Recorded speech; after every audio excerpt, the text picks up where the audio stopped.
let me just explain what this amendment is. The amendment makes changes in line with the version reported by the Senate Finance Committee last night.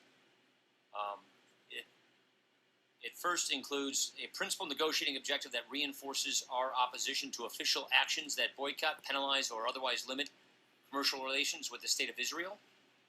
Second, it moves the good governance, transparency, and rule of law overall negotiating objective, which includes reference to internationally recognized human rights, to become a primary negotiating objective. At this time, I'd like to yield to Mr. Roskam, who has done the yeoman's work on the Israel boycott language.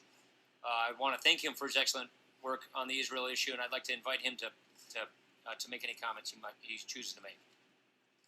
Thank you, Chairman Ryan. You know, it's fitting that we're considering this this week. This is the 67th birthday for the State of Israel. And if you take a step back and look at the challenges that Israel has had, the first challenge was largely a military challenge through the War of Independence and then subsequent wars. The second challenge was largely the challenge of terrorism, and those things have not been able to wipe Israel off the map. But the third is a more insidious challenge, and this was brought to my attention by the former Israeli ambassador, Michael Oren. And the third challenge is this: to isolate Israel and to make Israel not legitimate and to make it a fringe country.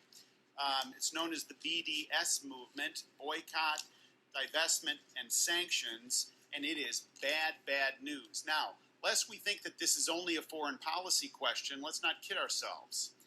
We are the tax writing committee, we are the trade committee, and the U.S.-Israeli Free Trade Agreement was the first free trade agreement that ever existed, and so now we have an opportunity to defend this. And what this does is very simply, it says that it should be a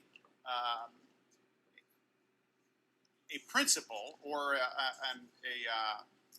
goal to make sure that these types of attacks, these types of efforts to marginalize Israel, our trade partner, we push back very, very hard against them. I want to congratulate Senators Portman and Cardin, who were successful in putting this amendment together in the Senate version. I want to thank my colleague, Congressman Vargas, with whom I've worked extensively over the past several months on this issue, and I urge its passage and yield back.